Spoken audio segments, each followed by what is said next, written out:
There's no way around it. So then I want to touch on kind of a next logical step is we have these leaders who are, let's say, confident and competent, but we want to get their teaching skills up. We want to have them to have the ability to be able to discuss their knowledge in a way. What are some methods you found for yourself that have allowed you to be a better teacher amongst your groups? What is something you do? Well, I would say number one, it's learning how to share. Learning how to speak in front of an audience is extremely important. I love that. Learning the power of story, understanding, there is a massive difference between curriculum and pedagogy. Curriculum is what you're learning, and pedagogy is how. And I give you an example. Textbooks are the watered down, hollow observations of seriously engaging thoughts of dead men that professors put together in these books that no one reads. They're written as an antithesis to how humans actually learn.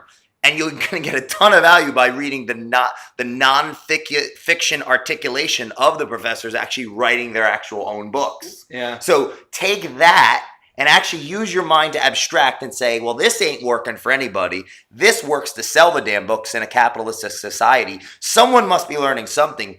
Maybe we should actually teach the way humans learn. Like, how do we know anything about neuroscience at this point? How about you act on it? So as a leader, you need to be able to speak publicly because that's what humans have been gifted to do, unlike the cat walking around here. Number two, you have to genuinely be selfishly selfless. What I mean by that is when the student comes, the master, the teacher, has to be ready to get to know them, to listen to understand, to figure out what their why is, and use that in the conversation to impart the information. Right.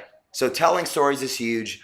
Speaking publicly is huge. Giving a shit is huge. This conversation is actually really huge because it's the beginning of that journey. Potentially you say, this is interesting. I believe what this guy is saying potentially, or enough to maybe, I'm interested in being curious to have that thought. And I'm going to start learning more about human behavior because no matter where I go, I am, and I'm going to either shut people out with how I communicate with them or bring them closer to me, no matter what my competency is, no matter what I do. I sell insurance, I sell houses, I save hearts or minds or whatever it is. So, understanding, this is my final answer on that.